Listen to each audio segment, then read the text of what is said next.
Buenas tardes, queridos hermanos. Grandes bendiciones sean derramadas para cada uno de ustedes.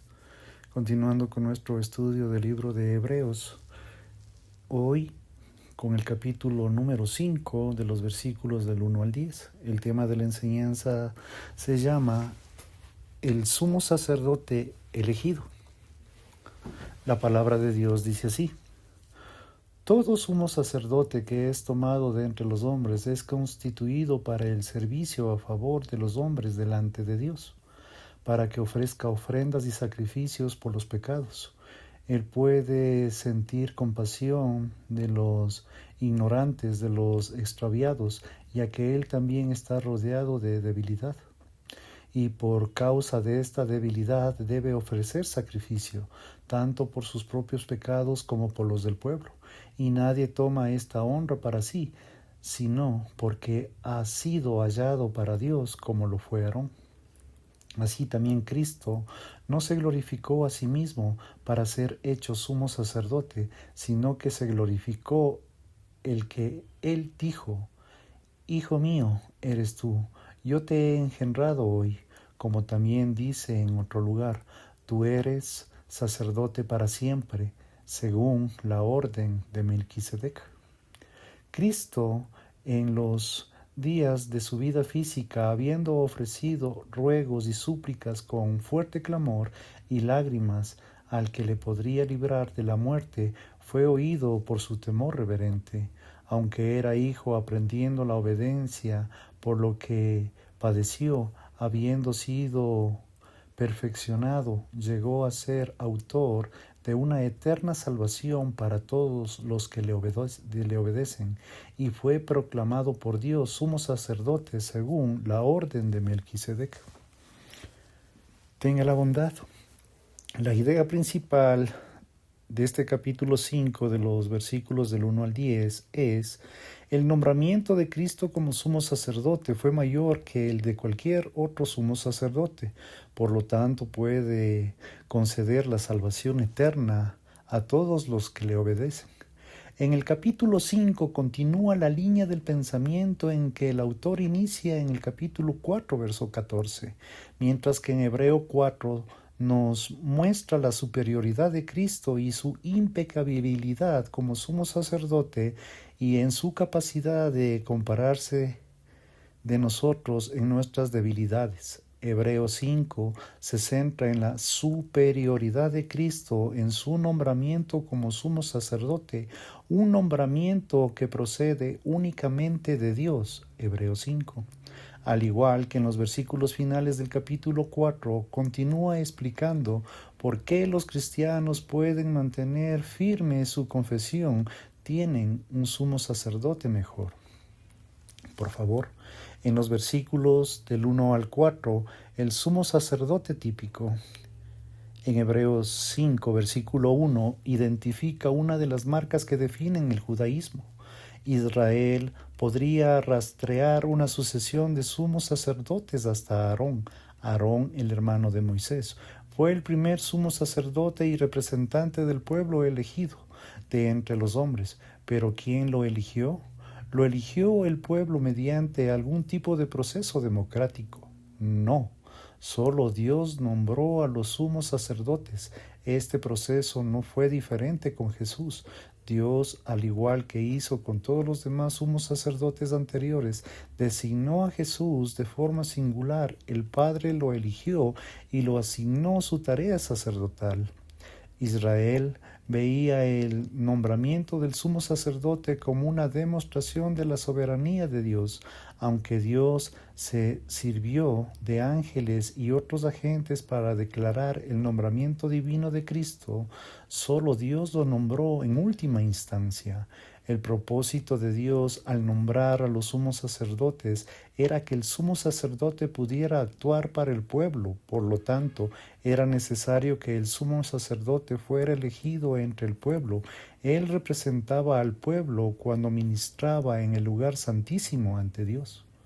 Cuando el sumo sacerdote realizaba sacrificios, quemaba incienso, ofrecía ofrendas y realizaba otras tareas sacerdotales, lo que hacía el nombre de Israel, lo hacía en lugar del pueblo. el sumo sacerdote amable y solidario, los ignorantes y extraviados. Pinta el cuadro de personas infieles y destaca la solidaridad del sumo sacerdote con los seres humanos pecadores. Los ignorantes identificados en este versículo probablemente se refieren a los que eran ignorantes debido a su falta de conocimiento de Dios. Ningún israelita debía desconocer el pacto, la ley, los requisitos de Dios. El Señor ordenó a Israel que conociera la ley para educar a sus hijos en ella, que meditara en ella noche y día para que sea escrita en su corazón. Josué capítulo 1 versos 7-8, Deuteronomio 6 versículos del 4 al 9, Proverbios 7 versículos del 1 al 3.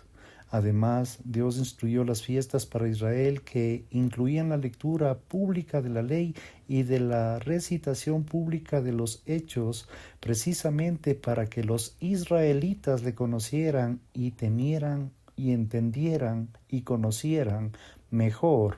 Deuteronomio 31 del 9 al 13. Por lo tanto, ser israelita y desconocer a Dios significaba despreciar y abandonar deliberadamente la ley de Dios.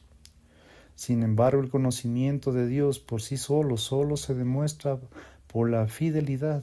El fiel seguidor de Dios también debe aplicar ese conocimiento a las situaciones de la vida cotidiana. No aplicar el conocimiento era extraviarse. La palabra extraviarse no significa necesariamente actuar en franca rebelión con Dios. Puede referirse simplemente a ser locos en nuestros pensamientos o hábitos y permitir que nos alejen de las cosas de Dios. El sumo sacerdote se identifica con la ignorancia en el extravío del pueblo, porque él también es un ser humano finito y con debilidades. Puede tratar con delicadeza y compasión su ignorancia y su rebeldía porque él mismo la comparte. El sumo sacerdote es obligado y llamado. Si la amplia solidaridad del sumo sacerdote con el pueblo no estaba suficientemente clara en los versículos anteriores, el autor deja perfectamente claro en el versículo 3, el sumo sacerdote comparte incluso su propio pecado con el pueblo. Así que el pueblo estaba acosado por el pecado. También el sumo sacerdote estaba acosado por el pecado. Por lo tanto, estaba obligado a ofrecer sacrificios por su propio pecado antes de poder ofrecer sacrificios por los pecados del pueblo. Su propio pecado requería expiación antes de poder entrar al lugar santísimo. Lo empañaba hasta el punto que no podía entrar a la presencia de Dios e interceder a favor del pueblo sin purificarse primero mediante el sacrificio. En el versículo 4 reitera que el sacerdocio no era una posición voluntaria. El sacerdote no tomaba la posición por su propio honor, solo asumía el cargo después de que Dios lo llamara. Tal como Dios llamó a Aarón, Aarón no solicitó ser sumo sacerdote, no fue elegido para el pueblo por el pueblo. Dios lo llamó para ser sumo sacerdote. Éxodo 28:1. El llamado de Dios enfatiza la naturaleza del siervo del rol del sumo sacerdote. Aunque el sumo sacerdote ocupaba un cargo exaltado, su oficio estaba motivado por el servicio y marcado por la humildad. En los versículos 5 y 6, nuestro sumo sacerdote es designado. Aquí el autor cambia el enfoque del sumo sacerdote humano al sumo sacerdote Dios hombre, Jesucristo. El Señor Jesús es como todos los demás sumos sacerdotes en su nombramiento. Esto es lo que destaca la cita del Salmo 2:7. El Señor Jesús no exaltó a sí mismo para ser sumo sacerdote, ni buscó su propia gloria ni ninguna manera. El Padre designó soberanamente al Hijo y el Hijo aceptó obedientemente el papel. Pero antes se preguntará, ¿qué tiene que ver Melquisedec con el sumo sacerdocio de Jesús? ¿Y quién es Melquisedec? Melquisedec es una figura poco frecuente en el Antiguo Testamento. Solo aparece en 2 textos específicos. del Antiguo Testamento. La primera vez lo encontramos en Génesis 14, versos del 17 al 24, donde Melquisedec aparece y luego desaparece. Rápidamente en el Génesis lo identifican primero como rey de Salem, en territorio gentil y pagano. Melquisedec es el rey y sin embargo realiza una tarea común a los reyes a ofrecer pan y vino. A continuación, el Génesis identifica a Melquisedec como sacerdote del Dios Altísimo. Así, de alguna manera misteriosa, Dios nombró a un sacerdote de un pueblo extranjero para sí mismo. Luego lo trajo a este rey extranjero para que era sacerdote a Abraham, a quien con Dios había establecido su pacto.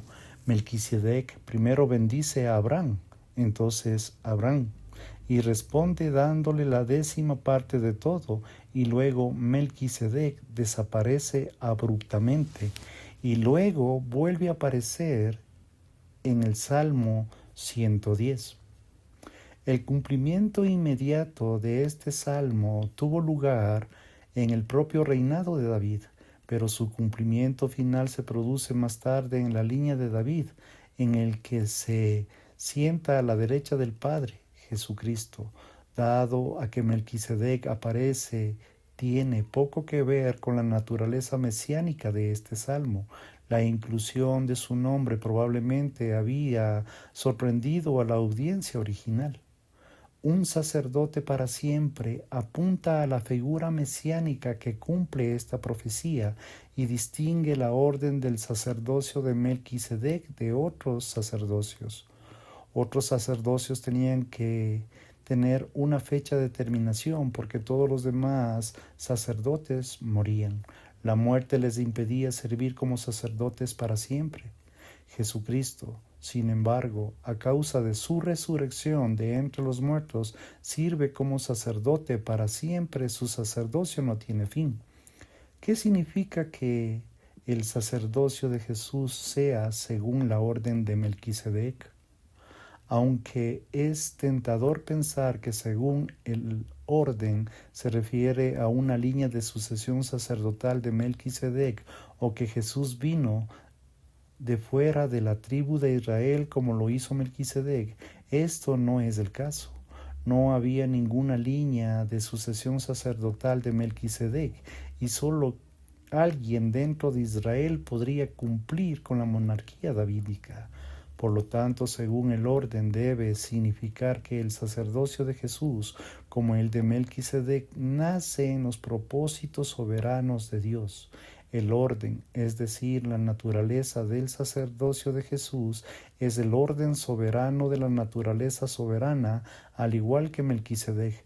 Jesús no asumió el honor de sacerdote por sí mismo, fue designado soberanamente, y su nombramiento y servicio como sumo sacerdote fue exaltado sobre todos los demás.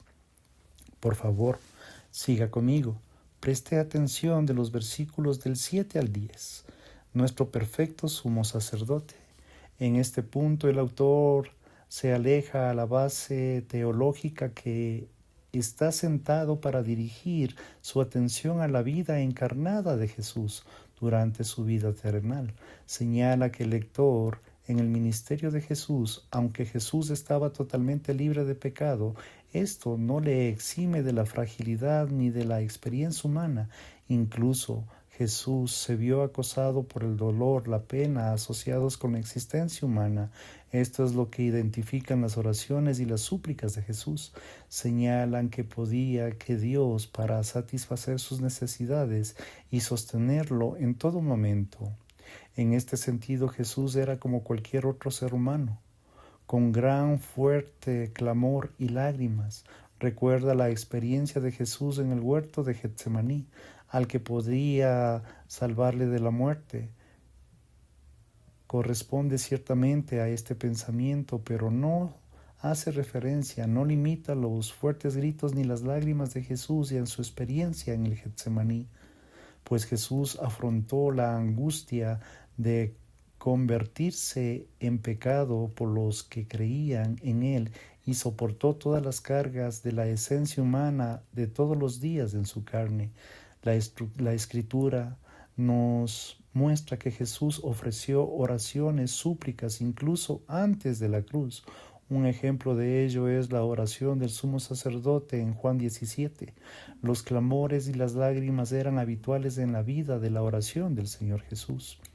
Las oraciones de Cristo al que podía salvarle de la muerte no eran oraciones que expresaban el deseo de escapar de la cruz y de la tumba. Él predijo su propia muerte muchas veces a lo largo de los evangelios y dijo que la muerte era un propósito que lo había sido enviado al mundo. Juan 12:27. Jesús no oró para salvarse de la muerte, oró para salvarse de la muerte mediante la resurrección. La oración del Señor Jesús para ser salvado de la muerte fue una oración para ser resucitado de la tumba. Aquel que pudo salvar a Jesús de la muerte respondió su oración cuando lo liberó de la muerte en la resurrección. El Padre no fue sordo a los fuertes gritos y a las lágrimas de su Hijo. Escuchó y respondió las oraciones del Hijo por su reverencia. Una buena manera de pensar en esta reverencia en los últimos términos de temor, devoción o sumisión, el Padre escuchó al Hijo porque Jesús tenía a Dios y porque sometió totalmente su voluntad a la de su Padre. En el versículo 8, el autor explica que Jesús aplicó la obediencia a Dios a través de lo que sufrió. A pesar de ser Hijo de Dios, el hecho de que Jesús aprendiera la obediencia no debe hacernos pensar que Jesús necesitaba que se les enseñara la obediencia porque fue desobediente en algún momento. Hebreos es claro en que Jesús nunca desobedeció. Más bien, este versículo destaca su humildad. Cuando Jesús experimentó las pruebas asociadas con la existencia humana, aprendió a obedecer a su Padre en ellas. El sufrimiento enseñó a Jesús a someter su voluntad a la de su Padre. Vemos esta lección en el punto más agudo en el Getsemaní y en el Calvario. La cruz supuso para Cristo una terrible agonía en el corazón y en el cuerpo, pero se mantuvo firme en su voluntad de ser obediente incluso hasta la muerte. Filipenses 2:8. Al soportar fielmente el sufrimiento ordenado por el plan del Padre para redimir a los pecadores mediante su propia sangre, el Señor Jesús aprendió la obediencia. El versículo 9 nos dice que el Señor Jesús se perfeccionó a través del sufrimiento hasta el punto que se convirtió en una fuente de salvación eterna para todos los que le obedecen. ¿Qué significa que Jesús fue perfeccionado? ¿No era ya perfecto? Además, ¿qué significa que Jesús se convirtió en la fuente de la salvación eterna? Ya hemos visto cómo el sufrimiento jugó un papel de perfección en Jesús en Hebreos 2:10. El autor hace eco en la misma realidad en este versículo. Jesús no fue perfeccionado en el sentido de que su naturaleza estuviera empobrecida y necesitaba ser mejorada. Más bien fue hecho perfecto en el sentido de que en el aprendizaje de la obediencia a través del sufrimiento era un requisito previo para convertirse en un sumo sacerdote calificado y suficiente. Al ser hecho perfecto a través del sufrimiento y la muerte, el Señor Jesús se convirtió en la fuente de la salvación eterna. Esto significa simplemente que el sufrimiento del Señor Jesús es la base de nuestra salvación. Cristo como fuente de nuestra salvación es un sinónimo de Cristo como fundador de nuestra salvación. Hebreos 2:10. La salvación eterna de la que Jesús es pionero solo se conoce para todos los que le obedecen. Es apropiado que en aquel que aprende la obediencia a través de lo que sufrió, se erija como una fuente de salvación eterna para todos los que le obedecen.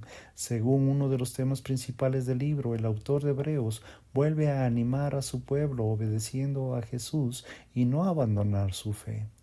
El escritor concluye su discusión sobre el sacerdocio de Jesús, volviendo a la realidad de Dios. Designó a Jesús como sacerdote según la orden de Melquisedec.